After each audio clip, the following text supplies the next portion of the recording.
Apollo hospitals presents ಉತ್ತಮ ಆರೋಗ್ಯಕ್ಕಾಗಿ ವೈದ್ಯರ ಸಲಹೆ.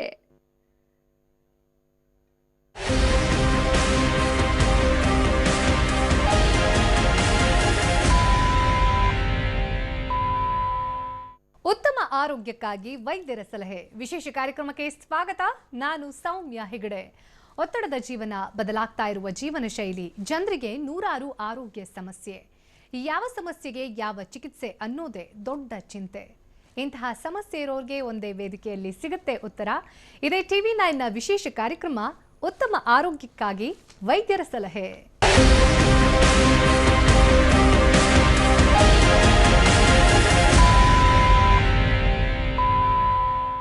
ಮನುಷ್ಯನಿಗೆ ಹೃದಯ ಸಂಬಂಧಿ ಕಾಯಿಲೆಗಳ ಬಗ್ಗೆ ವಿಪರೀತವಾದ ಭಯವಿದೆ. ಹೃದಯ ಸಂಬಂಧಿ ಕಾಯಿಲೆಗಳಿಗೆ ತುತ್ತಾದ್ರೆ ಜೀವನ ಇಡೀ ನರಳಬೇಕು ಅನ್ನೋ ಭೀತಿಯಲ್ಲಿದ್ದಾರೆ ಜನ. ಮೊದಲೆಲ್ಲ ಹೃದಯಾಘಾತಕ್ಕೆ ಬಲಿಯಾಗುವವರ ಸಂಖ್ಯೆ ಅಷ್ಟೊಂದು ದೊಡ್ಡದಾಗಿರಲಿಲ್ಲ ಅಂತಾನೆ ಹೇಳಬಹುದು. ಆದ್ರೀಗ ವಯೋಮಾನದ ಭೇದ ಭಾವವಿಲ್ಲದೆ ಬಹಳಷ್ಟು ಜನ ಹೃದಯಾಘಾತದಿಂದ ಮೃತಪಡ್ತಾ ಇದ್ದಾರೆ. ಇದರ ಜೊತೆಗೆ ಕೋವಿಡ್-19 ಸಂದರ್ಭದಲ್ಲಿ ಹೃದಯದ ಆರೋಗ್ಯವನ್ನ ಕಾಪಾಡಿಕೊಳ್ಳುವುದು ದೊಡ್ಡ ಸವಾಲಾಗಿ ಪರಿಣಮಿಸಿದೆ. ಹೃದಯ ಸಂಬಂಧಿ ಕಾಯಿಲೆಗಳ ಬಗ್ಗೆ ಮಾಹಿತಿಯ ಕೊರತೆ ಕೂಡ ಇರೋದ್ರಿಂದ ವರ್ಷದಿಂದ ವರ್ಷಕ್ಕೆ ಹೃದ್ರೋಗದಿಂದ ಮರಣ ಹೊಂದುತ್ತಾ ಇರುವವರ ಸಂಖ್ಯೆ ಗಣನೀಯವಾಗಿ ಏರಿಕೆ ಕಾಣ್ತಾ ಇದೆ. ಹಾಗಾದರೆ ಇದಕ್ಕೆ ಪ್ರಮುಖ ಕಾರಣಗಳು ಏನು? ಹೃದಯಾಘಾತದಿಂದ ಬಚಾವಾಗೋದು ಹೇಗೆ ಅನ್ನೋದನ್ನ ಪ್ರತಿಯೊಬ್ಬರೂ ತಿಳಿದುಕೊಳ್ಳಲೇಬೇಕು. ಇದರ ಬಗ್ಗೆ ಸಂಪೂರ್ಣವಾಗಿ ಮಾಹಿತಿಯನ್ನ ನೀಡೋಕೆ ಹಾಗೂ ಹೃದಯವನ್ನ ಆರೋಗ್ಯವಾಗಿ ಇಟ್ಟುಕೊಳ್ಳೋಕೆ ಇರುವಂತಹ ಮಾರ್ಗೋಪಾಯಗಳು ಏನು ಅನ್ನೋದನ್ನ ತಿಳಿಸಿಕೊಡೋಕೆ ನಮ್ಮ ಜೊತೆ ಶೇಷಾದ್ರಿಪುರಂ ಅಪೋಲೋ ಆಸ್ಪತ್ರೆಯ ಹೃದ್ರೋಗ ತಜ್ಞರಾಗಿರುವಂತಹ ಡಾಕ್ಟರ್ ಪ್ರಸನ್ನ ಕಟ್ಟಿ ಹಾಗೂ ಡಾಕ್ಟರ್ ಮನೋಜ್ ಕುಮಾರ್ SP ಅವರಿದ್ದಾರೆ. ಬನ್ನಿ ಕಾರ್ಯಕ್ರಮಕ್ಕೆ ಅವರನ್ನ ಸ್ವಾಗತಿಸೋಣ. Hello doctor, welcome to the show. Yes doctor, ಸಾಮಾನ್ಯವಾಗಿ 2020 ಶುರುವಾದಾಗಿಂದನೂ ನಾವು ಹೇಳ್ತಾ ಇರಬಹುದು, ಜನ ಎಲ್ಲ ತಲೆ ಕೆಡಿಸ್ಕೊಂಡಿರೋದು ಕೋವಿಡ್-19 ಕರೋನಾ ವೈರಸ್ ಅನ್ನೋದ್ರ ಬಗ್ಗೆ. ಇದರ ಹಿಂದಿನ ಕೆಲವೊಂದಷ್ಟು ವರ್ಷದ ಹಿಂದಿನ ಸಮಸ್ಯೆನ ನಾವು ನೋಡ್ತಾ ಹೋದರೆ ಹಾರ್ಟ್ ರಿಲೇಟೆಡ್ ಪ್ರಾಬ್ಲಮ್ ಅಂತಂದರೆ ಪ್ಯಾನಿಕ್ ಆಗಿಬಿಡ್ತಾ ಇದ್ರು. ಈಗ ಒಂದು ರೀತಿಯಲ್ಲಿ ಕೋವಿಡ್ ಸಿಚುವೇಶನ್ನು ಇದೆ, ಹಾರ್ಟ್ ರಿಲೇಟೆಡ್ ಪ್ರಾಬ್ಲಮ್ ಇರೋರಿಗೆ ಡಬಲ್ ಚಾಲೆಂಜ್ ಅಂತ ಹೇಳ್ಬಹುದು. ಈ ಸಂದರ್ಭದಲ್ಲಿ ಕೋವಿಡ್-19 ಸಿಚುವೇಶನಲ್ಲಿ ಹಾರ್ಟ್ ರಿಲೇಟೆಡ್ ಇಶ್ಯೂಸ್ ಬರ್ತಾ ಇರೋದಿರಬಹುದು ಅಥವಾ ಪೋಸ್ಟ್ ಕೋವಿಡ್ ಇನ್ನೂ ಸ್ಟಡೀಸ್ ಕಂಟಿನ್ಯೂ ಆಗ್ತಾ ಇರೋದ್ರಿಂದ ಹೃದಯದ ಮೇಲೆ ಯಾವ ರೀತಿ ಪರಿಣಾಮ ಬೀರ್ತಾ ಇದೆ ಅನ್ನೋದು ಸಹ ಗೊತ್ತಾಗ್ತಾ ಇಲ್ಲ. ಅದ್ರ ಬಗ್ಗೆ ಮಾತಾಡೋದಾದರೆ doctor Manoj Kumar. COVID problem ಬಂದಿದ್ದಲ್ಲ ಮಾರ್ಚ್ ಮೇನ್ಲಿ ಲಾಸ್ಟ್ ಇಯರ್ ಅಂದು ಇತ್ತು, ಬಟ್ ಮಾರ್ಚ್ ಒಂದು ಜಾಸ್ತಿ ಆಗಿದೆ ನಮ್ಮ ಇಂಡಿಯಾ, ನಮ್ಮ ದೇಶಲ್ಲೂ. ಆಮೇಲೆ ಏನಾಗಿದೆ ಅಂತ ಲಾಕ್ಡೌನ್ ಬಂತು. ಲಾಕ್ಡೌನ್ ಬಂದ ಮೇಲೆ ಆ್ಯಕ್ಚುಲಿ ಏನು ಪ್ರಾಬ್ಲಮ್ ಏನಾಗಿದೆ ಅಂತ ಹಾರ್ಟ್ ಪ್ರಾಬ್ಲಮ್ಸ್ ಇರೋರು ಅವ್ರು ಏನು ಮಾಡಿದೆ ಅಂತ ಅವರು ಆ್ಯಕ್ಚುಲಿ ಈ ತುಂಬ ಇದು ಅವ್ರಿಗೆ ಭಯ ಆಗಿ ಇದು ಕೋವಿಡ್ ಆಗುತ್ತೆ, ಪ್ಯಾನಿಕ್ ಆಗಿ ಕೋವಿಡ್ ಆಗುತ್ತೆ ಆ ಥರ ಆಗಿ ಅವರು ಹಾರ್ಟ್ ಪ್ರಾಬ್ಲಮ್ ಇರೋರು ಅದು ಆ್ಯಕ್ಚುಲಿ ಅವರು ಡಯಾಗ್ನೋಸಿಸ್ ಮಾಡೋಕ್ಕೆ ಅದಕ್ಕೆ ಅವರು ಹಾಸ್ಪಿಟ್ಲಿಗೆ ಬರ್ತಾ ಇಲ್ಲ. ಸೊ ಆಮೇಲೆ ಏನಾಗಿದೆ ಅಂತ ಇವತ್ತು ನಾರ್ಮಲಿ ನಾವು ಇದು ಹಾರ್ಟ್ ಅಟ್ಯಾಕು ಆ ಥರ ಮೇಜರ್ ಹಾರ್ಟ್ ಪ್ರಾಬ್ಲಮ್ಸ್ ಆಗಿ ಸೀರಿಯಸ್ ಕಾಂಪ್ಲಿಕೇಶನ್ಸ್ ಕೊಂಡು ಅವರು ಆಸ್ಪತ್ರೆಗೆ ಬರ್ತಾ ಇದ್ದಾನೆ. ಸೊ ಮೇನ್ಲಿ ಕೋವಿಡ್ನದು ಸೊ ಅದೇ ಜನಗಳು ಅವರು ಏನು ಇದು ಗೊತ್ತಾಗಬೇಕು ಅಂತ ಇದು ಕೋವಿಡ್ ಇದೆ ಬಟ್ ಸೇಮ್ ಹಾರ್ಟ್ ಪ್ರಾಬ್ಲಮ್ ಇದೆ ಅಂತೆ ಅವರು ತಕ್ಷಣ ಹಾಸ್ಪಿಟ್ಲಿಗೆ ಬರಬೇಕು. ಕೋವಿಡ್ ಅದು ಇದೆ, ಅದು ಅದು ಒಂದು ಬೇರೆ ಒಂದಿದೆ. ಕೋವಿಡ್ ಪ್ರಾಬ್ಲಮ್ ಇದು ಸಾಲ್ವ್ ಆಗೋಕ್ಕೆ ಅಟ್ಲೀಸ್ಟ್ ಟೈಮ್ ತಗೋತೆ. ಮೇ ಬಿ ವ್ಯಾಕ್ಸಿನೇಷನ್ ಬರಬೇಕು, ಕಂಪ್ಲೀಟ್ ಅದು ಏನಾಗುತ್ತೆ ಕಂಟ್ರೋಲ್ ಆಗಬೇಕು ಅಂತ ವ್ಯಾಕ್ಸಿನೇಷನ್ ಒಂದೇ ಒಂದು ಟ್ರೀಟ್ಮೆಂಟ್ ಇದೆ, ಬಟ್ ವ್ಯಾಕ್ಸಿನೇಷನ್ ಒಂದೇ. ಸೊ ಅವತ್ತಕ್ಕೆ ಇದು ಸಪೋಸ್ ಈ ಕಾಯಿ ಇದೆ, ಇದು ಹಾರ್ಟ್ ಪ್ರಾಬ್ಲಮ್ ಇದೆ, ಅವರು ಅದು ಏನೋ ಮನೇಲೂ ಇಟ್ಕೊಂಡು ಬರಲ್ಲ, ಹಾಸ್ಪಿಟಲ್ ಡೆಫಿನೆಟ್ಲಿ ಬರಬೇಕು. ಅಂದ್ರೆ ಕೊರೋನಾ ವೈರಸ್ ಭೀತಿಯಿಂದಾಗಿ ನಾವು ಹಾರ್ಟ್ ರಿಲೇಟೆಡ್ ತಂದ್ಕೊಳ್ಬಾರ್ದು, ಡೆಫಿನೆಟ್ಲಿ ಕಾಂಪ್ಲಿಕೇಶನ್ಸ್ ಜಾಸ್ತಿ. ಎಸ್ ಡಾಕ್ಟರ್ ಕಟ್ಟಿ ಅವರನ್ನ ಕೇಳಬೇಕು ನಾನು. ಸಾಮಾನ್ಯವಾಗಿ ಎಷ್ಟೋ ಜನರಿಗೆ ಈ ಕೊರೋನಾ ವೈರಸ್ ಅಫೆಕ್ಟ್ ಆಗೋಕ್ಕಿಂತನೂ ಜಾಸ್ತಿ ಅಫೆಕ್ಟ್ ಆಗಿರೋದು ಅಂತಂದ್ರೆ ಅವರ ಆಂಗ್ಸೈಟಿ ಲೆವೆಲ್ ಜಾಸ್ತಿ ಆಗ್ತಾ ಇರೋದು. ಅದರಿಂದ ಎಷ್ಟೋ ಜನರಿಗೆ ಹಾರ್ಟ್ ರಿಲೇಟೆಡ್ ಇಶ್ಯೂಸ್ ಕೂಡ ಬರ್ತಾ ಇದೆ. ಸೊ ಈ ಕೊರೋನಾ ರಿಲೇಟೆಡ್ ಆಂಗ್ಸೈಟಿಯಿಂದ ಹಾರ್ಟ್ ಅಟ್ಯಾಕ್ ಅನ್ನೋದು ಎಷ್ಟು ರಿಲೆವೆಂಟ್ ಅಂತ ಹೇಳ್ತೀರಾ ಡಾಕ್ಟರ್?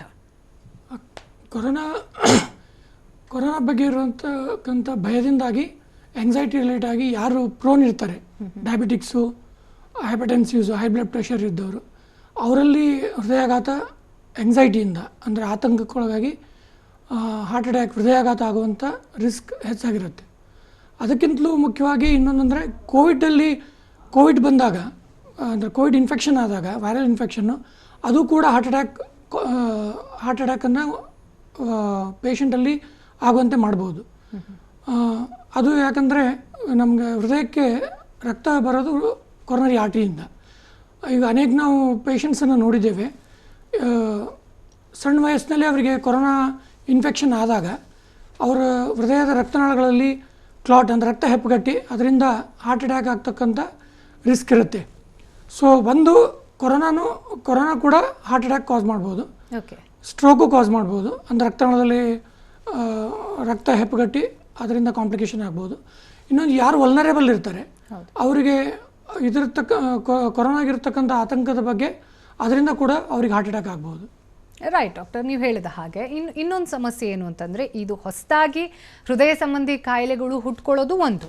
ಇನ್ನೊಂದು ಎಷ್ಟೋ ಜನರಿಗೆ ನನಗೆ ಈ ರೀತಿ ಮೈಲ್ಡ್ ಹಾರ್ಟ್ ಅಟ್ಯಾಕ್ ಆಲ್ರೆಡಿ ಆಗಿದೆ, ಒಂದ್ಸತಿ ಸರ್ಜರಿ ಮಾಡಿಸ್ಕೊಂಡಿದ್ದೀನಿ, ಅಥವಾ ಕೆಲವೊಂದಷ್ಟು ಜನ ಹಾಸ್ಪಿಟ್ಲಲ್ಲೇ ಅಪೋಲೋದಲ್ಲೇ ಅಡ್ಮಿಟ್ ಆಗಿರುವಂತಹ ಪೇಷಂಟ್ಸ್ ಇರ್ಬೋದು. ಅಂಥವರಿಗೆ ಈ ಸಂದರ್ಭದಲ್ಲಿ ಹೃದಯಕ್ಕೆ ಸಂಬಂಧಪಟ್ಟಂತಹ ಯಾವುದೇ ಶಸ್ತ್ರಚಿಕಿತ್ಸೆ ಒಳಗಾಗಕ್ಕೆ ಒಂದು ಭಯ, ಅದು ಹಾರ್ಟ್ ರಿಲೇಟೆಡ್ ಅನ್ನೋ ಭಯ. ಅದ್ರ ಜೊತೆಗೆ ಕೋವಿಡ್-19 ಸಿಚುವೇಶನ್ ಇದೆ, ಈ ಸಂದರ್ಭದಲ್ಲಿ ಇಮ್ಯುನಿಟಿ ಅನ್ನೋದು ಡ್ರಾಪ್ ಆಗಿರುತ್ತೆ, ನನಗೆ ಇದನ್ನ ತಡ್ಕೊಳ್ಳುವಂಥ ಸಾಧ್ಯತೆ ಇದೆಯಾ ಅನ್ನೋ ಒಂದು ಕ್ವೆಶ್ಚನ್ ಇರುತ್ತೆ. ಡಾಕ್ಟರ್, ಅದ್ರ ಬಗ್ಗೆ ಹೇಳೋದಾದರೆ, ಶಸ್ತ್ರಚಿಕಿತ್ಸೆ ಅನ್ನೋದ್ರ ಬಗ್ಗೆ ಮಾತಾಡೋದಾದರೆ, ಅದು ಇದು heart surgery Covid situation safe ಇದೆ. ಓಕೆ, ಅದು ಏನೈತೆ ಕೋವಿಡ್ ಇರೋ ಟೈಮಲ್ಲೂ ಆಪ್ರೇಷನ್ ಮಾಡೋದು ತುಂಬ ರಿಸ್ಕ್ ಜಾಸ್ತಿ ಇರುತ್ತೆ. Exactly. Okay, suppose Covid, so ಅದಕ್ಕೆ ನಾವು ಏನು ಮಾಡ್ತೀನಿ ಅಂತ ಕೋವಿಡ್ ಟೆಸ್ಟಿಂಗ್ ಮಾಡ್ತೀವಿ. ಓಕೆ, ಅದು RT-PCR ಟೆಸ್ಟು, ಬೇರೆ ಮಿಕ್ಕ ರ್ಯಾಪಿಡ್ ಆ್ಯಂಟಿಜನ್ ಅದಲ್ಲ, RT-PCR ಟೆಸ್ಟು. RT-PCR ಟೆಸ್ಟು ಅದು ಒಂದಲ್ಲ 2 ಸಲ ಮಾಡ್ತೀವಿ. ಸೊ 1 ಸಲ ಮಾಡಿದ್ಮೇಲೆ ತಿರುಗಿ ಯಾಕಂತ RT-PCR ಟೆಸ್ಟ್ ಅಂತ ನಾರ್ಮಲಿ ಸೆನ್ಸಿಟಿವಿಟಿ ಅದು ಅಂತ ಹೇಳ್ತಾರೆ, ಆಲ್ಮೋಸ್ಟ್ 70%. ಮಿಕ್ಕ 30% ಜನರು ಇರೋದು ಅವ್ರಿಗೆ ನೆಗೆಟಿವ್ ಆಗುತ್ತೆ. ಸೊ ಅದಕ್ಕೆ ಒಂದು 4-5 ಡೇಸ್ ಕಾಯ್ಬಿಟ್ಟು ತಿರುಗಿ ಅದು RT-PCR ಟೆಸ್ಟ್ ಮಾಡ್ತೀವಿ. ಅದು ನೆಗೆಟಿವ್ ಬಂದಮೇಲೆ ನಾವು ಆಲ್ಮೋಸ್ಟ್ 100% ಅಂತ ಹೇಳೋಕ್ಕಾಗಲ್ಲ, 95% ಶ್ಯೂರಿಟಿ ಆಗುತ್ತೆ, ಇಲ್ಲ ಕೋವಿಡ್ ಡಿಸೀಸ್ ಇಲ್ಲ, ಕೋವಿಡ್ ಪ್ರಾಬ್ಲಮ್ ಇಲ್ಲ, ಸೊ ಹಾರ್ಟ್ ಸರ್ಜರಿ ಸೇಫ್ ಇದೆ ಅಂತ. ಸೊ ಈ ಥರ ಪ್ರೋಟೋಕಾಲ್ ನಾವು ಫಾಲೋ ಮಾಡ್ತೀವಿ. ಅದು ಒಂದು. ಎರಡನೇದು ಎಲ್ಲ ಪೇಷಂಟ್, ಅದು ಹೆಲ್ತ್ ವರ್ಕರ್ಸ್ಗೆ ಆಪ್ರೇಷನ್ ಟೈಮ್ಲಿ ನಾವೆಲ್ಲ ನೋಡೋದಿಲ್ಲ, PPE ಅಂತ ಇದೆ, PPE ಕಿಟ್ಟು ಅದೆಲ್ಲ ಫುಲ್ ಹಾಕ್ಬಿಟ್ಟು ಅದೇ ಆಪ್ರೇಷನ್ ಮಾಡ್ತೀವಿ. ಸೊ ಅದಕ್ಕೆ ಅದು ಹೆಲ್ತ್ ವರ್ಕರ್ಸ್ಗೂ ಸೇಫ್ ಇರುತ್ತೆ ಮತ್ತು ಪೇಷಂಟ್ಸ್ಗೂ ಸೇಫ್ ಇರುತ್ತೆ. ಸೊ ಇದು ಸೊ ಒಂದೇ ಒನ್ ಥಿಂಗ್ ಇಸ್ ದೇರ್, ಇದು ಕೋವಿಡ್ ಟೈಮ್ಲು ಆಪ್ರೇಷನ್ ಮಾಡೋದು ಸೇಫ್ ಇದೆ. ಸೊ ಆ ಥರ ಏನು ಎಲ್ಲ ಆಪ್ರೇಷನ್ ಮಾಡೋಕ್ಕಾಗಲ್ಲ ಅಂತ. ಕರೆಕ್ಟ್. ಇದು ಡಾಕ್ಟರ್ ನೀವು ಹೇಳಿದ್ದು ಯಾವಾಗ ಪೇಷಂಟು ನೆಗೆಟಿವ್ ಟೆಸ್ಟನ್ನು ತೋರಿಸಿದ್ರು ಅಂತಾಗ. ಡಾಕ್ಟರ್ ಕಟ್ಟಿ ಅವರೇ, ಇನ್ನೊಂದು ಪಾಸಿಬಿಲಿಟಿ ಇರುತ್ತೆ, ಎಷ್ಟೋ ಜನರಿಗೆ ಇದು ಪಾಸಿಟಿವ್ ಆಗಿ ರಿಕವರ್ ಆಗಿರೋರು ಇದ್ದಾರೆ, ಬಟ್ ಪೋಸ್ಟ್ ಕೋವಿಡ್ ಸಿಚುವೇಶನ್ ಅನ್ನೋದು ಇವಾಗ ಕ್ವೆಶ್ಚನ್ ಮಾರ್ಕ್ ಆಗಿ ಉಳಿದ್ಬಿಟ್ಟಿದೆ. ಎಷ್ಟೋ ಜನರಿಗೆ ಮೊದಲೇ ಅಂದ್ಕೊಂಡಿದ್ದು ಲಂಗ್ಸಿಗೆ ಮಾತ್ರ ಟಾರ್ಗೆಟ್ ಮಾಡುತ್ತೆ, ಬಾಕಿ ಎಲ್ಲ ಆರ್ಗನ್ ಸೇಫ್ ಆಗಿರಬಹುದು ಅಂತ. ಬಟ್ ನೌ ಡೇಸ್ ಸ್ಟಡೀಸ್ ಏನು ಹೇಳ್ತಾ ಇದೆ ಅಂತಂದರೆ, ಲಂಗ್ಸ್ಗಿಂತನೂ ಜಾಸ್ತಿ ಡ್ಯಾಮೇಜ್ ಲಾಂಗ್ ಟರ್ಮಲ್ಲಿ ಹಾರ್ಟ್ಗೆ ಉಂಟಾಗಬಹುದು ಅಂತ. ಸೊ ಅದ್ರ ಬಗ್ಗೆ ನಿಮ್ಮ ಎಕ್ಸ್ಪೀರಿಯನ್ಸನ್ನು ಹೇಳೋದಾದರೆ ಡಾಕ್ಟರ್. ಕೋವಿಡ್ ಪೇಷಂಟ್ಸಲ್ಲಿ ಒಂದು ಕೋವಿಡ್ ಆದ ಸಂದರ್ಭದಲ್ಲಿ ಅವರಿಗೆ ನಾನು ಮೊದಲು ಹೇಳಿದಾಗೆ ಹಾರ್ಟ್ ಅಟ್ಯಾಕ್ ಆಗೋ ಚಾನ್ಸ್ ಇರುತ್ತೆ. ರಕ್ತನಾಳದಲ್ಲಿ ಹೃದಯದ ರಕ್ತನಾಳದಲ್ಲಿ ಕ್ಲಾಟ್ ಆದರೆ, ರಕ್ತ ಹೆಪ್ಪುಗಟ್ಟಿದ್ರೆ ಅವರಿಗೆ ಹಾರ್ಟ್ ಅಟ್ಯಾಕ್ ಆಗ್ಬೋದು. ಅದು one of the manifestation of ಕೋವಿಡಿಂದ ಆಗಿರ್ತಕ್ಕಂಥ ಒಂದು ಪ್ರಾಬ್ಲಮ್. ಇನ್ನೊಂದು ಪ್ರಾಬ್ಲಮ್ ನಾವು ನೋಡ್ತಾ ಇರೋದು ಕಾಮನ್ ಆಗಿ ಲಂಗ್ಸ್ಗಳಲ್ಲಿ ಹೋಗೋ ರಕ್ತನಾಳಗೂ ಕ್ಲಾಟ್ ಆಗ್ಬೋದು. ಅದನ್ನು ಅಕ್ಯೂಟ್ ಪಲ್ಮರಿ ಎಂಬೋಲಿಸಮ್ ಅಂತ ಹೇಳ್ತೇವೆ. ಅದರಿಂದ ಕೂಡ ಅವರಿಗೆ ಉಸಿರಾಟದ ತೊಂದರೆ ಆಗ್ಬೋದು. ಅಕ್ಯೂಟ್ ಪಲ್ಮರಿ ಎಂಬೋಲಿಸಮ್ ಮತ್ತು ಹಾರ್ಟ್ ಅಟ್ಯಾಕ್ ಎರಡೂ ಕೂಡ ಹೃದಯಾಘಾತ, ಇದು ಲೈಫಿಗೆ ರಿಸ್ಕ್ ಇರುವಂಥದ್ದು ಇವೆರಡು ಕಂಡೀಷನ್ಸ್. ಬಟ್ ಅದಕ್ಕೆ ಅದರದೇ ಆದ ಟ್ರೀಟ್ಮೆಂಟ್ ಇದೆ. ಅದನ್ನು ನಾವು ಸಪ್ರೇಟಾಗಿ ಕೋವಿಡ್ ಟ್ರೀಟ್ಮೆಂಟ್ ಕಂಟಿನ್ಯೂ ಮಾಡಿ ಅದನ್ನು ನಾವು ಈ ಎರಡು ಕಾಯಿಲೆಗಳನ್ನು ನಾವು ಟ್ರೀಟ್ಮೆಂಟ್ ಮಾಡ್ಬೋದು. ಪೋಸ್ಟ್ ಕೋವಿಡ್ ಸಿಚುವೇಷನಲ್ಲಿ ಅಂದರೆ ಯೂಶ್ವಲಿ ಪೇಷಂಟ್ಸು ಒಂದು 2 ವೀಕ್ಸ್ 3 ವೀಕ್ಸ್ ರಿಕವರಿ ಆದರೆ, ಯಾರಿಗೆ ಮಾಡ್ರೇಟ್ ಮತ್ತು ಸಿವಿಯರ್ ಡಿಸೀಸ್ ಇರುತ್ತೆ ಅವರಿಗೆ ಪೋಸ್ಟ್ ಕೋವಿಡ್ ಟೈಮಲ್ಲಿ 6 ವೀಕ್ಸ್ 8 ವೀಕ್ಸ್ವರೆಗೆ ರಕ್ತನಾಳಗಳಲ್ಲಿ ಕ್ಲಾಟ್ ಆಗೋ ರಿಸ್ಕ್ ಇದ್ದೇ ಇರುತ್ತೆ. ಸೊ ಅವರಿಗೆ ನಾವು ಬ್ಲಡ್ ಥಿನ್ನರ್ಸನ್ನು ಕೊಡ್ತೇವೆ. ಮೈಲ್ಡ್ ಡಿಸೀಸ್ ಇದ್ದವರಿಗೆ ಅದರ ಅವಶ್ಯಕತೆ ಇರಲ್ಲ. ಯಾರಿಗೆ ಮಾಡ್ರೇಟ್ ಮತ್ತು ಸಿವಿಯರ್ ಡಿಸೀಸಿಂದ ರಿಕವರ್ ಆಗಿ ಮನೆಗೆ ಹೋಗ್ತಾರೆ, ಪೋಸ್ಟ್ ಕೋವಿಡ್ ಸಂದರ್ಭದಲ್ಲಿ ಅವರಿಗೆ ಕ್ಲಾಟ್ ಆಗದೇ ಇರಲಿ, ರಕ್ತ ಹೆಪ್ಪಗಟ್ಟದೇ ಇರಲಿ ಅಂತ ಅವರಿಗೆ ನಾವು ಬ್ಲಡ್ ಥಿನ್ನರ್ಸನ್ನು ಕೊಡ್ತೇವೆ. ಬ್ಲಡ್ ಥಿನ್ನರ್ಸ್ ಆ್ಯಂಟಿಕೋಗ್ಯುಲೇಷನ್ ಅಂತ ಹೇಳ್ತೇವೆ. ಅದನ್ನು ನಾವು ಪ್ರಿಸ್ಕ್ರೈಬ್ ಮಾಡಿ ಯೂಶ್ವಲಿ 6 ವೀಕ್ಸ್ 8 ವೀಕ್ಸಲ್ಲಿ ಕೊಡ್ತೇವೆ.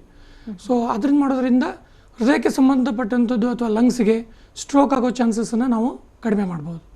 Right doctor. ಇದ್ರ ಜೊತೆಗೆ ಅಪೋಲೋ ಆಸ್ಪತ್ರೆ ಅಂದ ತಕ್ಷಣ ಹಾರ್ಟ್ ರಿಲೇಟೆಡ್ ಯಾವುದೇ ಇಶ್ಯೂ ಇರಬಹುದು, ಜನರಿಗೆ ಒಂದು ರೀತಿಯಲ್ಲಿ ಗ್ಲೋರಿಯಸ್ ಆಗಿ ಮೊದಲಿಂದನೂ ಕೂಡ ಆ ರೀತಿಯಲ್ಲೇ ಬಿಂಬಿತಗೊಂಡಿದೆ ಅಂತಲೇ ಹೇಳ್ಬೋದು. ಜೊತೆಗೆ ಅಲ್ಲಿರುವಂತಹ ಟ್ರೀಟ್ಮೆಂಟ್ ಬಗ್ಗೆನೂ ಅಷ್ಟೇ ಗುಣಮಟ್ಟದ ಮಾತುಕತೆಗಳನ್ನೇ ನಾವು ಕೇಳಿರ್ತೀವಿ. ಸೊ ಈ ಹಾರ್ಟ್ ರಿಲೇಟೆಡ್ ಯಾವುದೇ ಇಶ್ಯೂಸ್ ಇದ್ದರೂ ಕೂಡ ಅಪೋಲೋದಲ್ಲಿ ಬಂದರೆ ಒಬ್ಬ ಹೃದ್ರೋಗವನ್ನು ಇರುವಂತಹ ಪೇಷಂಟ್ ಅವ್ರಿಗೆ ಯಾವೆಲ್ಲ ಚಿಕಿತ್ಸೆ ಅವೈಲೇಬಲ್ ಇದೆ in terms of modern technology ಅನ್ನೋದನ್ನು ಎಕ್ಸ್ಪ್ಲೇನ್ ಮಾಡೋದಾದರೆ ಡಾಕ್ಟರ್. ನಮ್ಮಲ್ಲಿ ಮೇನ್ ಟ್ರೀಟ್ಮೆಂಟ್ ಫೆಸಿಲಿಟಿ ಅಪೋಲೋದಲ್ಲಿ ಎಲ್ಲ ಟ್ರೀಟ್ಮೆಂಟ್ ಫೆಸಿಲಿಟಿ ಇದೆ ಹಾರ್ಟಿಗೆ ಸಂಬಂಧಪಟ್ಟಿದ್ದು. ಮೋಸ್ಟ್ ಇಂಪಾರ್ಟೆಂಟ್ ಟ್ರೀಟ್ಮೆಂಟ್ ನಮ್ಮಲ್ಲಿ ಇರೋದು ಪ್ರೈಮರಿ ಎಂಜಿಯೋಪ್ಲಾಸ್ಟಿ. ಪೇಷಂಟ್ಸ್ ಯಾವಾಗ ಹಾರ್ಟ್ ಅಟ್ಯಾಕ್ ಆಗಿ ಅಂದರೆ 12-24 ಗಂಟೆ ಒಳಗಡೆ ಬರ್ತಾರೆ, ಯಾವ ರಕ್ತನಾಳ ಬ್ಲಾಕ್ ಆಗಿರುತ್ತೆ ಎಂಜಿಯೋಗ್ರಾಮ್ ಮಾಡಿ ಅದನ್ನು ಕನ್ಫರ್ಮ್ ಮಾಡಿಕೊಂಡು ಆ ರಕ್ತನಾಳವನ್ನು ಓಪನ್ ಮಾಡೋ ಪ್ರೊಸೆಸ್ಗೆ ನಾವು ಎಂಜಿಯೋಪ್ಲಾಸ್ಟಿ ಅಂತ ಹೇಳ್ತೀವಿ. ಅದು ಮ್ಯಾಕ್ಸಿಮಮ್ ಬೆನಿಫಿಟ್ ಇರುವಂತಂದರೆ ರೋಗಿಗೆ ಮ್ಯಾಕ್ಸಿಮಮ್ ಬೆನಿಫಿಟ್ ಆಗೋ ಪ್ರೊಸೀಜರ್ ಅಂತಂದರೆ ಪ್ರೈಮರಿ ಎಂಜಿಯೋಪ್ಲಾಸ್ಟಿ. ಅದು ನಮ್ಮಲ್ಲಿ ರೌಂಡ್ ದ ಕ್ಲಾಕ್ ಅಂದರೆ 24 ಗಂಟೆನೂ ಅವೈಲೇಬಲ್ ಇರುತ್ತೆ. ರೋಗಿಗೆ ಮಧ್ಯರಾತ್ರಿ ಬಂದರೂ ಕೂಡ ಹಾರ್ಟ್ ಅಟ್ಯಾಕ್ ಅಂತ ನಾವು ECG ಇಕೋ ಮುಖಾಂತರ ಕನ್ಫರ್ಮ್ ಮಾಡಿಕೊಂಡು ತಕ್ಷಣ ವಿದಿನ್ ಅಂದರೆ 1 ಗಂಟೆ ಒಳಗಾಗಿ ಅಥವಾ 90 ನಿಮಿಷದ ಒಳಗಾಗಿ ನಾವು ಎಂಜಿಯೋಪ್ಲಾಸ್ಟಿ ಪ್ರೊಸೀಜರನ್ನು ಕಂಪ್ಲೀಟ್ ಮಾಡ್ತೇವೆ. ಶುರು ಮಾಡೋದಲ್ಲ, ಕಂಪ್ಲೀಟ್ ಮಾಡ್ತೇವೆ ಹಾಸ್ಪಿಟಲ್ ರೀಚ್ ಆದಮೇಲೆ 90 ನಿಮಿಷದೊಳಗಾಗಿ. So most of the people ಅಂದರೆ ಪೇಷಂಟ್ಸ್ ಏನಿರ್ತಾರೆ ಪ್ರೈಮರಿ ಎಂಜಿಯೋಪ್ಲಾಸ್ಟಿ ಆದವ್ರದ್ದು ರಿಕವರಿ ತುಂಬ ಚೆನ್ನಾಗಿರುತ್ತೆ. ಅವ್ರ ಹಾರ್ಟ್ ಡ್ಯಾಮೇಜನ್ನು ನಾವು ಕಡಿಮೆ ಮಾಡ್ಬೋದು, ಅವ್ರು ಬೇಗ ಗುಣಮುಖರಾಗ್ತಾರೆ. ICUದಲ್ಲಿ 1 ದಿವಸ ಅಷ್ಟೇ ಸ್ಟೇ ಇರುತ್ತೆ, 2ನೇ ದಿವಸ ಅಥವಾ 3ನೇ ದಿವಸ ಅವ್ರ ಮನೆಗೆ ಡಿಸ್ಚಾರ್ಜ್ ಆಗಿ ಹೋಗ್ತಾರೆ. ಅದು ಮೇನ್ ಟ್ರೀಟ್ಮೆಂಟ್ ಅವೈಲೇಬಲ್ ಇರೋದು. ಅದಲ್ಲದೆ ನಮ್ಮ ಹತ್ರ ಪೇಸ್ ಮೇಕರ್ ಫೆಸಿಲಿಟಿ ಇರುತ್ತೆ, ವಾಲ್ಸ್ಗಳಿಗಾಗೋ ಬಲೂನ್ ಆಪ್ರೇಷನ್ಸ್ ಇದೆ, ಆಮೇಲೆ ಡಿವೈಸಸ್ ಅಂತ ಇದ್ದೇವೆ. ಮಕ್ಕಳಿಗೆ ಇರತಕ್ಕಂಥ ಹೋಲು ಹಾರ್ಟಲ್ಲಿ ರಂಧ್ರ ಇದ್ದರೆ ಅದನ್ನು ಮುಚ್ಚಲಿಕ್ಕೆ AST ಡಿವೈಸ್, ಅದು VST ಡಿವೈಸ್ ಅಂತ ಹೇಳ್ತೇವೆ, ಆ ಫೆಸಿಲಿಟಿ ಇದೆ. ಆಮೇಲೆ ಹಾರ್ಟ್ ವೀಕ್ ಆದವರಿಗೆ CRTD ಪ್ರೊಸೀಜರ್ಸ್, ಅವೆಲ್ಲ ಸ್ಪೆಷಲ್ ಪೇಸ್ ಮೇಕರ್ಸು, ಆ ಫೆಸಿಲಿಟಿ ಇದೆ. ಅದ್ರ ಜೊತೆಗೆ ಡಾಕ್ಟರ್ ಮನೋಜ್ ಅವರು ಹೇಳಿದಾಗೆ ಸರ್ಜರಿ ಎಲ್ಲ ಟ್ರೀಟ್ಮೆಂಟು ಅವೈಲೇಬಲ್ ಇದೆ. ಬೈಪಾಸ್ ಸರ್ಜರಿ ಇರ್ಬೋದು, ವಾಲ್ ರಿಪ್ಲೇಸ್ಮೆಂಟ್ ಇರ್ಬೋದು, ಇನ್ನು ಕಾಂಪ್ಲೆಕ್ಸ್ ಬೈ ಬರ್ತ್ ಇರುವಂಥ ಹಾರ್ಟಿಗೆ ಸಂಬಂಧಪಟ್ಟಂಥ ಬ್ಲೂ ಬೇಬಿ ಅಂತ ಅವುಗಳಿಗೂ ಕೂಡ ಟ್ರೀಟ್ಮೆಂಟ್ ನಮ್ಮಲ್ಲಿ ಅವೈಲೇಬಲ್ ಇದೆ. ಡಾಕ್ಟರ್ ಆಗಲೇ ಹೇಳ್ತಾ ಇದ್ರು ಅವರು ಅಪೋಲೋದಲ್ಲಿ ಯಾವೆಲ್ಲ ರೀತಿಯ ಚಿಕಿತ್ಸೆ ಅನ್ನೋದು ಅವೈಲೇಬಲ್ ಇದೆ ಅನ್ನೋದ್ರ ಜೊತೆಗೆ ಇನ್ನೊಂದು ಏನು ಅಂತಂದರೆ, ಎಷ್ಟೋ ನಾವು ಹೇಳ್ತಾನೆ ಇರ್ತೀವಿ prevention is better than cure ಅಂತ. ಎಷ್ಟೋ ಜನರಿಗೆ ನಮಗೆ ಹಾರ್ಟ್ ಅಟ್ಯಾಕ್ ಆಗಿದೆ ಅಂತ ಗೊತ್ತೇ ಆಗಿರೋದಿಲ್ಲ. ಮೈಲ್ಡ್ ಹಾರ್ಟ್ ಅಟ್ಯಾಕ್ ಆಗಿರೋರಿಗೆ ಸಾಮಾನ್ಯವಾಗಿ ಹಾರ್ಟ್ ಅಟ್ಯಾಕ್ ಆಗಿದೆ ಅಂತಂದರೆ ನಮಗೆ ನಾವೇ ಡಯಾಗ್ನೈಸ್ ಮಾಡ್ಕೊಳ್ಳೋದು ಮೊದಲು ಉತ್ತಮ ಅಂತ ಹೇಳ್ಬೋದು. ಯಾಕೆಂದರೆ ಡಾಕ್ಟರನ್ನ ಅಪ್ರೋಚ್ ಮಾಡಬೇಕು ಅನ್ನೋದು ಆವಾಗ ಗೊತ್ತಾಗುತ್ತೆ. ಸೊ ಸಾಮಾನ್ಯವಾಗಿ ಈ ಹಾರ್ಟ್ ಅಟ್ಯಾಕ್ ಆಗಿರೋದು ಅಥವಾ ಆಂಗ್ಸೈಟಿ ಹಾರ್ಟ್ ಅಟ್ಯಾಕ್ ಇರಬಹುದು ಈ ಕೋವಿಡ್ ಸಿಚುವೇಶನಲ್ಲಿ ಯಾವ ರೀತಿ ಇರುತ್ತೆ ಲಕ್ಷಣಗಳು? ಅದು ನಾನು ಬೆಟರ್ ಡಾಕ್ಟರ್ ಪ್ರಸನ್ನ ಕಟ್ಟಿ ಅವರು ಅವರು ಕಾರ್ಡಿಯಾಲಜಿಸ್ಟ್ ಅವರು ಹಾರ್ಟ್ ಅಟ್ಯಾಕ್ ಅಥವಾ ಹೃದಯಾಘಾತ ಸಂದರ್ಭದಲ್ಲಿ patients most of the time ಇದರಲ್ಲಿ ಏನು ಅವರಿಗೆ ಕನ್ಫ್ಯೂಷನ್ ಆಗುತ್ತಂದರೆ ಇದು SVT ರಿಲೇಟೆಡಾ ಅಥವಾ ಹಾರ್ಟ್ ಅಟ್ಯಾಕ್ ಅಂತ ತುಂಬ ಜನ ಕನ್ಫ್ಯೂಸ್ ಮಾಡ್ಕೋತಾರೆ. ಹಾರ್ಟ್ ಅಟ್ಯಾಕ್ ಸಂದರ್ಭದಲ್ಲಿ ಎದೆ ಮಧ್ಯಭಾಗದಲ್ಲಿ ಅಥವಾ ಎಡಭಾಗದಲ್ಲಿ ಸಿವಿಯರ್ ಪೇನ್ ಇರುತ್ತೆ, ನೋವಿರುತ್ತೆ, ಅದ್ರ ಜೊತೆಗೆ ಸ್ವೆಟ್ಟಿಂಗ್ ಆಗುತ್ತೆ, ಕೆಲವರಿಗೆ ಉಸಿರಾಟಕ್ಕೆ ತೊಂದರೆ ಆಗ್ಬೋದು, ಕೆಲವೊಬ್ಬರು ತುಂಬ ಸುಸ್ತು ಅಂತ ಬರ್ತಾರೆ. ಸೊ SIT ಅಂತ ನಾವು ಅದನ್ನು ಪರಿಗಣಿಸದೆ ನಾವು ವೈದ್ಯರ ಹತ್ರ ಹೋದಾಗ ECG ಮಾಡಿದರೆ, ಟ್ರೋಪನಿನ್ ಟೆಸ್ಟು ಮತ್ತು ಇಕೋಕಾರ್ಡಿಯೋಗ್ರಾಮ್ ಟೆಸ್ಟ್ ಮಾಡಿದರೆ ನಮ್ಗೆ ಗೊತ್ತಾಗುತ್ತೆ. ಮುಖ್ಯವಾದಂಥ ಸಿಂಪ್ಟಮು ಎದೆ ಮಧ್ಯಭಾಗದಲ್ಲಿ ನೋವು, ಪೇನ್ ಇಂಟೆನ್ಸಿಟಿ ತುಂಬ ಸಿವಿಯರ್ ಆಗಿರುತ್ತೆ. ಆಮೇಲೆ ಕೆಲವೊಮ್ಮೆ ಬೆನ್ನೋವು ಬರ್ಬೋದು ಅಥವಾ ಎಡಗೈಯಲ್ಲಿ ನೋವು ಬರ್ಬೋದು. ಇದ್ರ ಜೊತೆಗೆ ಸ್ವೆಟ್ಟಿಂಗ್ ಇದ್ದಾಗ, ಆಮೇಲೆ ಯಾರಿಗೆ ಶುಗರ್ ಇದೆ, ಆಮೇಲೆ ಬ್ಲಡ್ ಪ್ರೆಷರ್ ಇದೆ, ಸ್ಮೋಕಿಂಗ್ ಹಿಸ್ಟ್ರಿ ಇದೆ, ಅವರು ತಕ್ಷಣ ಕನ್ಸಲ್ಟ್ ಮಾಡಿ ECG ಮಾಡಿಕೊಂಡಾಗ ಆಮೇಲೆ ಟ್ರೋಪನಿನ್ ಟೆಸ್ಟ್ ಮಾಡಿದಾಗ ಹೃದಯಾಘಾತ ಆಗಿದೆಯೋ ಇಲ್ವೋ ಅಂತಕ್ಕಂಥ ಒಂದು ಐಡಿಯಾ ಬರುತ್ತೆ. ಅದ್ರ ಮೇಲಿಂದ ನಾವು ಟ್ರೀಟ್ಮೆಂಟ್ ಶುರು ಮಾಡ್ಬೋದು. ತುಂಬ ಜನ ಏನು ಮಾಡ್ತಾರೆ, SIT ಆಗಿದೆ ಅಂದ್ಬಿಟ್ಟು ಮನೆಯಲ್ಲೇ ಇರ್ತಾರೆ. ಆಮೇಲೆ ಕೆಲವೊಂದು ಗಂಟೆಗಳಾದಮೇಲೆ ಒಂದು 12 ಅವರ್ಸ್ ಇರ್ಬೋದು, 24 ಅವರ್ಸ್ ಆದಮೇಲೆ ಕಾಂಪ್ಲಿಕೇಶನ್ಸ್ ಅಂದರೆ ಹಾರ್ಟ್ ಮಸಲ್ ವೀಕ್ ಆದಮೇಲೆ ಹಾರ್ಟ್ ಅಟ್ಯಾಕ್ ಕಾಂಪ್ಲಿಕೇಶನ್ ಮಾಡಿಕೊಂಡು ಹಾಸ್ಪಿಟಲ್ಗೆ ಬರ್ತಾರೆ. ಸೊ ಎದೆ ನೋವು ಬಂದಾಗ ತಕ್ಷಣ ಬಂದು ಎಲ್ಲ ಟೆಸ್ಟ್ ಮಾಡಿಸ್ಕೊಂಡ್ರೆ ಹೃದಯಾಘಾತ ಇದೆಯೋ ಇಲ್ವೋ ಅನ್ನೋದು ಕ್ಲಿಯರಾಗಿ ಗೊತ್ತಾಗುತ್ತೆ. Right doctor. ಇದ್ರ ಜೊತೆಗೆ ಡಾಕ್ಟರ್ ಈಗ ಸದ್ಯದಲ್ಲಿ ನಾವೆಲ್ಲರೂ ತಲೆ ಕೆಡಿಸ್ಕೊಂಡಿರೋದು COVID-19 ಆದಮೇಲೆ ಏನು, ಯಾಕೆಂದರೆ ಇನ್ನೂ ಕೂಡ ಕರೆಕ್ಟಾಗಿ ಅದಕ್ಕೊಂದು ಮೆಡಿಸಿನ್ ಪ್ರಿಸ್ಕ್ರಿಪ್ಷನ್ ಮಾಡುವಂಥ ವ್ಯವಸ್ಥೆ ಅನ್ನೋದು ಆಗಿಲ್ಲ ಡಾಕ್ಟರ್. ಸೊ ಎಷ್ಟೋ ಜನರಿಗೆ ಈ ಟೆಸ್ಟ್ ಪಾಸಿಟಿವ್ ಆದರೂ ಸಹ ಆಮೇಲೆ ರಿಕವರ್ ಆಗೋರು ಇದ್ದಾರೆ, ಯಾವುದೇ ಸಿಂಪ್ಟಮ್ಸ್ ಇಲ್ಲದೇ ಇರುವಂತಹ ವ್ಯಕ್ತಿಗಳು ಇದ್ದಾರೆ. ಅದರಿಂದ ಡೆತ್ ಆಗಿರುವಂಥ ಡೆತ್ತನ್ನು ನೋಡಿರುವಂಥವ್ರ ಎಕ್ಸ್ಪೀರಿಯನ್ಸು ಬೇರೆ ಇದೆ. ಹಾಗಾಗಿ ಈ ಸಿಚುವೇಶನ್ ಅನ್ನೋದು ಒಬ್ರಿಗೆ ಏನಿದೆಯೋ ಇನ್ನೊಬ್ರಿಗೆ ಆ ರೀತಿ ಎಕ್ಸ್ಪೀರಿಯನ್ಸ್ ಆಗೇ ಇಲ್ಲ ಅಂತ ಹೇಳ್ಬೋದು. ಹೇಳ್ಬಹುದು. ಇದ್ರ ಜೊತೆಗೆ ಈ ಕೊರೋನಾ ನಂತರದ ಸಿಚುವೇಶನ್ ಅಲ್ಲಿ ಎಷ್ಟೋ ಜನರಿಗೆ ಲಂಗ್ಸ್ ರಿಲೇಟೆಡ್ ಡಿಸಾರ್ಡರ್ ಶುರುವಾಗಿದೆ, ಹಾರ್ಟ್ ರಿಲೇಟೆಡ್ ಡಿಸಾರ್ಡರ್ ಶುರುವಾಗಿದೆ.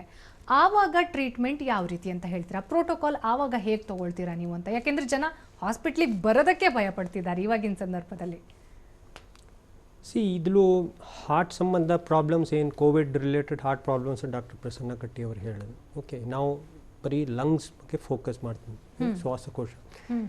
ಇದು ಕೋವಿಡ್ ವೈರಸ್ಸು ಇದೇನಾಗುತ್ತೆ ಅಂತ ಫಸ್ಟು ಇನಿಷಿಯಲಿ ಅದು ನಮ್ಮ ಶ್ವಾಸಕೋಶ ಒಳಗಡೆ ಹೋಗಿ ಫಸ್ಟ್ 3-4 ದಿನ ಬರೀ ಜ್ವರ ಇರುತ್ತೆ, ಆ ಥರ ಮಿನಿಮಮ್ ಸಿಮ್ಟಮ್ಸ್ ಇರುತ್ತೆ, ಕೆಮ್ಮು ಇರುತ್ತೆ, ಡ್ರೈ ಕಾಫ್ ಇರುತ್ತೆ. ಒಂದ್ಸಲ ಬ್ರೀದಿಂಗ್ ಡಿಫಿಕಲ್ಟಿ ಅಂತ ಉಸಿರಾಡಕ್ಕೆ ತೊಂದರೆ ಶುರು ಆಗಿಂದೆ ಅದು ಒಂದು ಸೀರಿಯಸ್ ಪ್ರಾಬ್ಲಮ್. ಯಾಕೆಂತ ಲಂಗ್ಸ್ ಎಫೆಕ್ಟ್ ಆಗಿದೆ ಅಂತ. ಅದು ಒಂದು. ಎರಡನೇದು, ನೀವು ಎಲ್ಲ ನೋಡಿದೆ ಸ್ಯಾಚುರೇಷನ್, ಆಕ್ಸಿಜನ್ ಲೆವೆಲ್ ನೋಡಬೇಕು ಅಂತ ಎಲ್ಲ ಕಡೆ ಅವರನ್ನೇ ಮೇನ್ ಇಂಪಾರ್ಟೆಂಟು ಜ್ವರ, ಫೀವರು ಮತ್ತು ಸ್ಯಾಚುರೇಷನ್ ಲೆವೆಲ್ ನಾರ್ಮಲಿ 98-99% ಇರುತ್ತೆ. ಬಟ್ ಲಂಗ್ಸ್ ಎಫೆಕ್ಟ್ ಆದಮೇಲೆ ಇದು ನಿಧಾನಕ್ಕೆ ಕಡಿಮೆ ಆಗುತ್ತೆ. ಸೊ 95% ನಾವು ಒಂಥರ ಕಟ್ ಆಫ್ ಅಂತ ಇದೆ. 95% ಕಡಿಮೆ ಆದಂತೆ ಅವರು ಇಮ್ಮಿಡಿಯೇಟ್ಲಿ ಅವರಿಗೆ ಮೆಡಿಕಲ್ ಯಾಕೆಂತ ಕ್ವಾರಂಟೈನ್ ಅಂತ ಮನೆಯಿಂದ ಹಾಸ್ಪಿಟ್ಲಿಗೆ ಡೆಫಿನೆಟ್ಲಾಗೆ ಬರಬೇಕು. ಲಂಗ್ಸ್ ಎಫೆಕ್ಟ್ ಆಗಿದೆ ಆಮೇಲೆ ಇಮ್ಮಿಡಿಯೇಟ್ಲಿ CT ಸ್ಕ್ಯಾನ್ ಮಾಡಿ ನೋಡಬೇಕಾಗತ್ತೆ. CT ಸ್ಕ್ಯಾನ್ಲು ಬೇರೆ ಇದು ಬರುತ್ತೆ, ಏನು ಸ್ಕೋರ್ಸ್ ಇರುತ್ತೆ, ಏನು CT ಸ್ಕ್ಯಾನ್ ಎಷ್ಟು ಎಫೆಕ್ಟ್ ಆಗಿದೆ ಅಂತ. ಓಕೆ, ಸೊ ಅದು ಒಂದು ಸಲ ಆದ್ಮೇಲೆ ನಮ್ಗೆ ಗೊತ್ತಾಗುತ್ತೆ, ಓಕೆ ಇಷ್ಟು ಲಂಗ್ಸ್ ಶ್ವಾಸಕೋಶ ಎಷ್ಟು ಎಫೆಕ್ಟ್ ಆಗಿದೆ.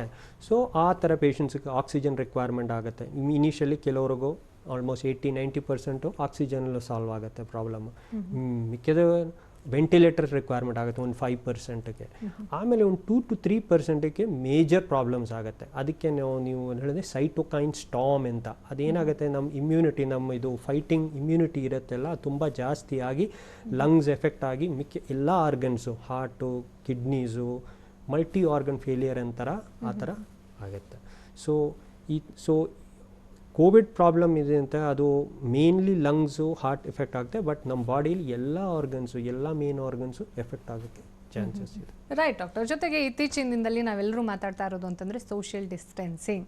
ಹಾಗಾಗಿ ಮೆಡಿಕಲ್ ಟೆಕ್ನಾಲಜಿಯಲ್ಲೂ ಕೂಡ ಇವಾಗ ನಾವು ನೋಡ್ತಾ ಇದ್ದರೆ ಎಷ್ಟೋ ಆ್ಯಪ್ಸ್ ಬಂದಿದೆ. ಡಾಕ್ಟರನ್ನು ಓನ್ಲಿ ಟೆಲಿಫೋನ್ ಮೂಲಕ ಮಾತಾಡುವಂತಹ ಇದು ಚಾನ್ಸಸ್ ಇರುತ್ತೆ. ಬಟ್ ಈ ಒಂದು ಟೆಲಿಮೆಡಿಸಿನ್ ಅನ್ನೋದು ಎಷ್ಟರ ಮಟ್ಟಿಗೆ ಹೃದಯ ಸಂಬಂಧಿ ಕಾಯಿಲೆಗಳಿಗೆ ಪರ್ಯಾಯ ಆಗಬಹುದು ಡಾಕ್ಟರ್? ಟೆಲಿಮೆಡಿಸಿನ್ ಅಂತ ಅದು ಡಿಜಿಟಲ್ ಟೆಕ್ನಾಲಜಿ ಅದು. ಹೌದು. ಓಕೆ, ಅದು ಮುಂಚೆ ಇತ್ತು. ಬಟ್ ಇವತ್ತು ಕೋವಿಡ್ ಆದಮೇಲೆ ತುಂಬ ಪಾಪ್ಯುಲರ್ ಆಗಿ ಜನಗಳೆಲ್ಲ ಇವತ್ತು ಏನಾಗಿದೆ ಅಂತ ಜನಗಳ ಯೂಸ್ ಮಾಡ್ತಾ ಇದ್ವಿ. Okay, so doctors normally doctors ಅದ್ರಲ್ಲಿ ಅಷ್ಟು ಏನಾಗುತ್ತೆ, ಅವ್ರಿಗೂ ಅಷ್ಟು ಎಕ್ಸ್ಪೀರಿಯನ್ಸ್ ಇರಲಿಲ್ಲ. ಬಟ್ ನಾವು ನಿಧಾನಕ್ಕೆ ಅವ್ರಿಗೂ ಎಕ್ಸ್ಪೀರಿಯನ್ಸ್ ಆಗ್ತಾ ಇದೆ ಈ ಟೆಲಿಮೆಡಿಸಿನ್ ಇದನ್ನು. ಬಟ್ ಟೆಲಿಮೆಡಿಸಿನ್ಲು ಅದರಲ್ಲೂ ಸ್ವಲ್ಪ ಏನಾಗುತ್ತೆ, ಅದು ವಿ ಕೆನಾಟ್ ಎಲ್ಲ ಡಯಾಗ್ನೋಸಿಸು ಮಾಡೋಕ್ಕಾಗಲ್ಲ. ಓಕೆ, ಸೊ ಒಂದು ಪ್ರೈಮರಿ ಒಂದು ಇಂಟರಾಕ್ಷನೇ ಆಗುತ್ತೆ. ಅದೇನಂತೆ ಅದು ಸಿಮ್ಟಮ್ಸು, ನಾವು ಪೇಷಂಟ್ಸ್ಗೆ ಏನು ಪ್ರಾಬ್ಲಮ್ ಇದೆ ಸಿಮ್ಟಮ್ಸು, ಅದ್ರ ಜೊತೆ ಸಪೋಸ್ ಅವ್ರು ECG ಮಾಡಿದ್ರೆ ECG ನೋಡೋಕ್ಕಾಗತ್ತೆ. ಓಕೆ, ಸೊ ಇದೆಲ್ಲ ಕೊಂಡು ಒಂದು ಕನ್ಫರ್ಮೇಟಿವ್ ಡಯಾಗ್ನೋಸಿಸ್ ಮಾಡೋಕ್ಕಾಗಲ್ಲ. ಬಟ್ ಡೆಫಿನೆಟ್ಲಿ ನಮ್ಗೆ ಹೇಳೋಕ್ಕಾಗುತ್ತೆ, ಓಕೆ ನಿಮಗೆ ಹಾರ್ಟ್ ಪ್ರಾಬ್ಲಮ್ ಇದೆ, ನೀವು ಡೆಫಿನೆಟ್ಲಿ ಒಂದು ಕಾರ್ಡಿಯಾಲಜಿಸ್ಟಿಗೆ ಅಲ್ಲ ಹಾರ್ಟ್ ಸ್ಪೆಷಲಿಸ್ಟಿಗೆ ಕನ್ಸಲ್ಟ್ ಮಾಡಬೇಕು ಅಂತ. ಸೊ ಅದು ಒಂದು. ಎರಡನೇದು ನಮ್ಮ ಇದು ಆ್ಯಕ್ಚುಲಿ ಆಪ್ರೇಷನ್ ಆದಮೇಲೆ ಅದು ನಮಗೆ ಅದು ಮೇನ್ಲಿ ಇದು. ಸೊ ಆಪ್ರೇಷನ್ ಆದಮೇಲೆ ಫಸ್ಟ್ ವಿಸಿಟು, ಸೆಕೆಂಡ್ ವಿಸಿಟು ಹಾಸ್ಪಿಟಲ್ಗೆ ಬರ್ತಾರೆ. ಯಾಕಂತ ಗಾಯ ಎಲ್ಲ ಫ್ರೆಶ್ ಇರುತ್ತೆ, ಅದಕ್ಕೆ ಒಳಗೆ ಎಲ್ಲ ಇರುತ್ತೆ, ಅದೆಲ್ಲ ತೆಗಿಯೋಕ್ಕೆ ಅವ್ರು ಹಾಸ್ಪಿಟಲ್ಗೆ ಬರ್ತಾರೆ. ಆಮೇಲೆ ನೆಕ್ಸ್ಟ್ ಫಾಲೋ ಅಪ್ಸು, ಅದಕ್ಕೆ ಈ ಟೆಲಿಮೆಡಿಸಿನ್ ಬಂದ ಈ ಟೆಲಿಮೆಡಿಸಿನ್ ಟೆಕ್ನಾಲಜಿ ಅಂತ ನಮಗೆ ಏನಾಗುತ್ತೆ, ವಿಡಿಯೋ ಕಾಲ್ ಮಾಡಿ ಅದು ಏನಾಗುತ್ತೆ ವಿ ಕ್ಯಾನ್ ನೋಡೋಕ್ಕಾಗತ್ತೆ ಅವರಿಗೆ treatment.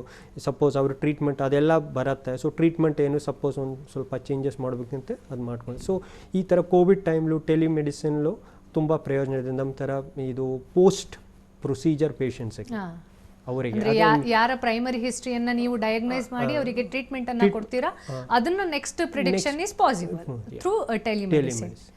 Follow up yes doctor, ಅದರ ಜೊತೆಗೆ ಈಗ ಅಪೋಲೋದ ಪರವಾಗಿ ಈ ಹೃದಯ ಸಂಬಂಧಿ ಕಾಯಿಲೆಗಳಿರಬಹುದು, ಅದ್ರ ಬಗ್ಗೆ ನಾವು ಪ್ರಿಕಾಷನ್ಸನ್ನು ತೆಗೆದುಕೊಳ್ಳೋದಿರಬಹುದು, ಅಥವಾ ಅದು ಬಂದ ಮೇಲೆ ನಾವು ಹೇಗೆ ರಿಯಾಕ್ಟ್ ಮಾಡ್ತೀವಿ ಅನ್ನೋದ್ರ ಸಲುವಾಗಿ ಜನರಿಗೆ ಒಂದೆರಡು ಸಂದೇಶವನ್ನು ಕೊಡಬೇಕು ಅಂತಂದರೆ? ಮುಖ್ಯವಾಗಿ ಎದೆ ನೋವು, ಉಸಿರಾಟಕ್ಕೆ ತೊಂದರೆ ಇದ್ದರೆ ಅಥವಾ ಸುಸ್ತು ಆಗಿ ಯಾವುದು ಸಡನ್ ಆನ್ಸರ್ ಸಿಂಪ್ಟಮ್ ಇರುತ್ತೆ ಅದನ್ನು ದಯವಿಟ್ಟು ನಿರ್ಲಕ್ಷ್ಯ ಮಾಡಬೇಡಿ. ತಕ್ಷಣ ಬಂದು ನೀವು ವೈದ್ಯರ ಹತ್ರ ಹೋಗಿ ECG, ಟ್ರಾಪನಿನ್, ಇಕೋ ಅಂತ ಬೇಸಿಕ್ ಟೆಸ್ಟ್ ಏನಿದೆ ಅದನ್ನು ತಕ್ಷಣಕ್ಕೆ ಮಾಡಿಸ್ಕೊಂಡ್ರೆ ಮೇಜರ್ ನಾವು ಕಾಯಿಲೆಗಳನ್ನು ರೂಲ್ ಔಟ್ ಮಾಡ್ಬೋದು ಇವೆಲ್ಲ ಟೆಸ್ಟ್ ಮಾಡಿಸ್ಕೊಂಡ್ರೆ. ಸೊ ಇದನ್ನು ನಾವು ಮಾಡಿದರೆ 99% ಟೈಮು ನಾವು ಹಾರ್ಟ್ ಅಟ್ಯಾಕ್ದಿಂದ ಆಗ್ತಕ್ಕಂಥ ಡೆತ್ತು, ಕಾಂಪ್ಲಿಕೇಶನ್ಸನ್ನು ನಾವು ಪ್ರಿವೆಂಟ್ ಮಾಡ್ಬೋದು. ಸೊ ಆಮೇಲೆ ನಿಯಮಿತವಾಗಿ ನಾವು ಶುಗರ್ ಮತ್ತು ಬ್ಲಡ್ ಪ್ರೆಷರ್, ಕೊಲೆಸ್ಟ್ರಾಲ್ ಕಂಟ್ರೋಲ್ ಮಾಡ್ಕೊಳ್ಳೋದ್ರಿಂದ, ಯಾವುದಾದ್ರೂ ಸ್ಮೋಕಿಂಗ್, ಟೊಬ್ಯಾಕೊ ಚ್ಯೂಯಿಂಗ್ ಅಂತ ಹ್ಯಾಬಿಟ್ಸ್ ನಿಲ್ಲಿಸೋದ್ರಿಂದ ನಾವು ಮುಂದೆ ಆಗ್ಬೋದಂಥ ಕಾಯಿಲೆಗಳನ್ನು ನಾವು ತಡೆಗಟ್ಟಬಹುದು. Yes, right doctors. ಇಷ್ಟೊತ್ತು ಕಾರ್ಯಕ್ರಮದಲ್ಲಿ ಭಾಗವಹಿಸಿ ಹೃದಯ ಸಂಬಂಧಿ ಕಾಯಿಲೆ ಬಗ್ಗೆ ಸಾಕಷ್ಟು ಮಾಹಿತಿ ವಿಚಾರಗಳನ್ನು ತಿಳಿಸ್ಕೊಟ್ಟಿದ್ದೀರಾ. Thank you very much. Thank you. ಇದು ಈ ಹೊತ್ತಿನ ವಿಶೇಷ. ನಿರಂತರ ಸುದ್ದಿಗಾಗಿ ನೋಡ್ತಾ ಇರಿ TV9.